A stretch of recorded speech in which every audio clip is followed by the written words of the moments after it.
makan umatku dengan makanan rohani, ulama. Memberi makan umatku dengan makanan jasmani, para orang-orang kaya yang punya kelebihan harta. Alhamdulillah Haji Yayat mengundang kita. Berarti apa? Beliau pada malam ini telah menggembirakan Nabi Muhammad dengan mengundang kita, mendatangkan kita semuanya bersedekah untuk Nabi Muhammad. Insya Allah semoga apa yang beliau lakukan malam ini diganti Allah Ta'ala berlipat-lipat. Dan semoga bukan cuma Haji Yayat di kampung ini, tapi banyak lagi Haji Yayat yang lainnya. Dan kita doakan semoga yang hadir semuanya sugih semuanya, kaya semuanya, punya harta berlebihan semuanya. Untuk apa? Menyenangkan hati baginda Rasul Muhammad SAW. Amin amin ya rabbal alamin. Nah itu yang pertama Pak, menyenangkan Nabi kita Muhammad SAW. Yang kedua adalah memberi makanan rohani, yaitu para ulama itu.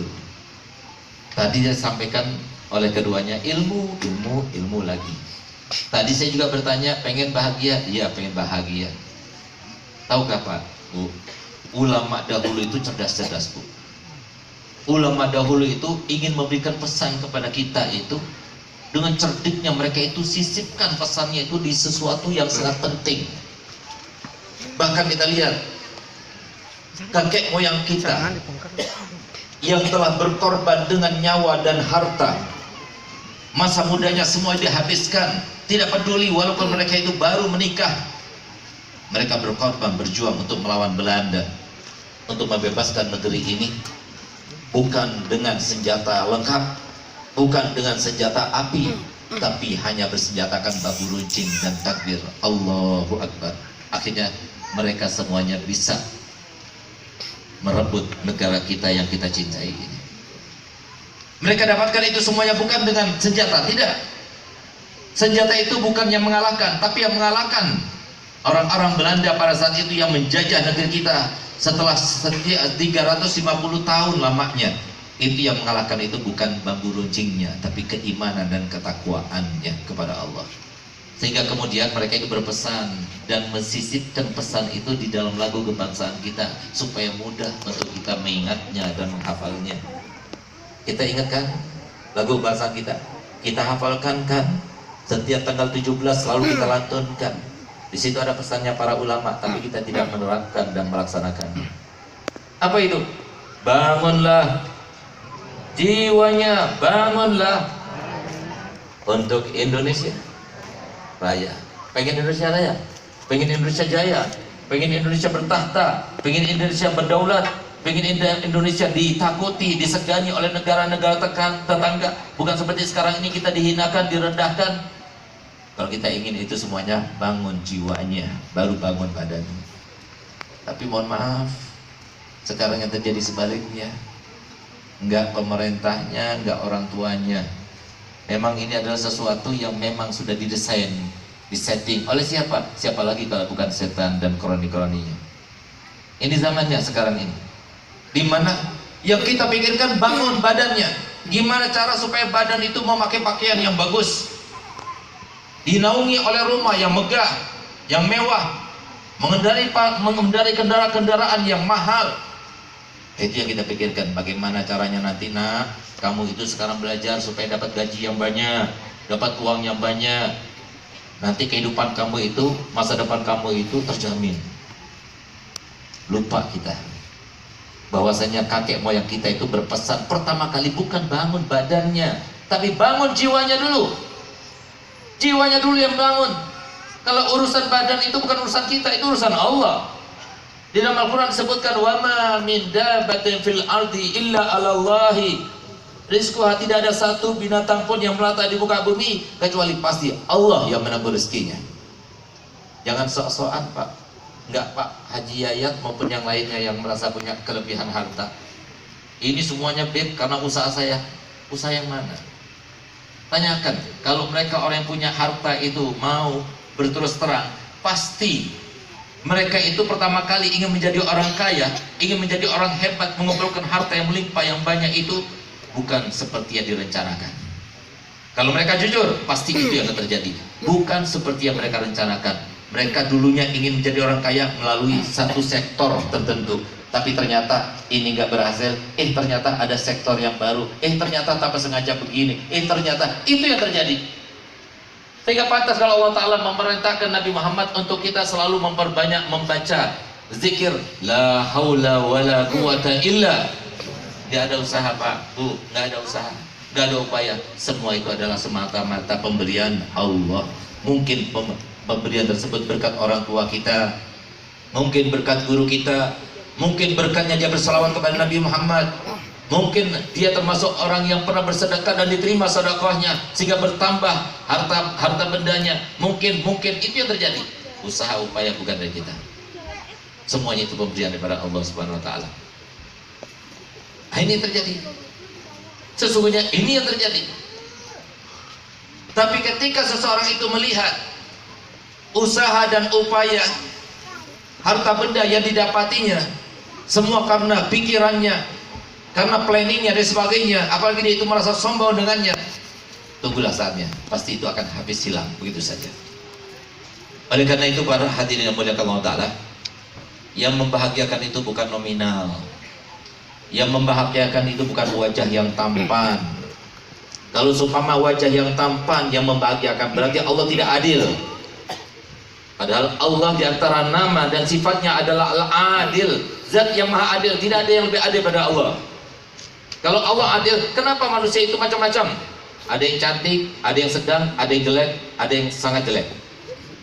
Ya kan? Insya Allah yang di sini tidak ada yang jelek dan sangat jelek, semuanya cantik, semuanya ganteng. Dibandingkan, jadi selalu dibandingkan. Kenapa Nabi Muhammad mengatakan kalau urusan dunia selalu bandingkan dengan yang lebih rendah, jangan dibandingkan dengan yang lebih atas. Kalau kita membandingkan yang lebih atas, akhirnya kita sakit hati. Oleh karenanya Pak, boleh kita berhayal, boleh, tapi makruh hukumnya. Itu namanya tulul amal. Banyak para gadis-gadis yang mereka berangan-angan karena baru melihat film India, akhirnya dia berangan-angan, andai kata suamiku seperti artis itu. Seumpama dilaksanakan dan diijabahkan Allah Ta'ala, kesian deh hidupnya. Kenapa? Setiap berjalan dengan suaminya yang artis India itu, nanti orang yang melihatnya disangka dia itu pembantunya. Itu yang terjadi. Begitu pula kalau seumpama ada seorang laki-laki jelek rupanya, dia minta mohon pada Allah Ta'ala, Allah berikan aku wanita yang cantik. Kalau seumpama Allah ijabahkan, akhirnya susah hidupnya. Kenapa? Setiap kali dia berjalan dengannya, nanti orang itu akan mengasihaninya. Kesian deh perempuan itu, kenapa dapat suami kayak gitu? Itu paling sedikit itu minimal. Apalagi, itu bukan suaminya. Siapa? Itu tukang sapu rumahnya. Itu terjadi. Allah Maha Adil Pak, Bu. Jangan pernah kita merasa kecil. Saya Bim, wajahnya banyak jerawat. Jerawat itu banyak hikmahnya. Coba lihat langit kalau nggak ada bintang-bintang gimana. Dan biasanya orang yang berjerawatan itu ya, nanti setelah sembuh jerawatnya, maka kulitnya itu putih kemerah-merahan. Seperti siapa? Saya sendiri Pak. Dulu saya banyak jerawatnya. Setelah saya kawin sama ibunya Alawi, hilang baru jerawatnya. Kan kelihatan kemerah-merahan gitu. Coba nggak ada jerawatnya nggak begini. Semua ada hikmahnya. Saya diciptakan Allah Ta'ala pendek posturnya, ada hikmahnya. Kenapa? Kalau mau ngambil sesuatu di bawah kolong ranjang mudah sekali. Beb, saya diciptakan Allah Ta'ala tinggi badannya, ada hikmahnya. Kenapa? Kalau mau ngambil sesuatu di atas lemari kan mudah sekali. Semua ada hikmahnya. Beb, saya diciptakan gemuk badannya, ada hikmahnya. Kenapa? Nggak perlu kasur lagi. Ada lagi yang datang, Beb, saya ini diciptakan Allah Ta'ala dalam keadaan kurus, ada hikmahnya. Kenapa? Nggak perlu banyak menanak nasi. Semuanya itu ada hikmahnya. Nggak ada hikmahnya. Itu adalah hikmah daripada Allah Ta'ala. Oleh karenanya harus jadi bagi kita bersyukur, bersyukur dan bersyukur. Jangan pernah kita membandingkan suami kita dengan orang lain. Jangan pernah kita membandingkan istri kita dengan orang lain. Yang diberikan Allah itu yang terbaik. Yang ditentukan Allah itu yang terbaik. Kita lihat, kalau seumpama wajah tampan itu merupakan sebab kebahagiaan, berapa banyak di penjara itu wajahnya itu tampan.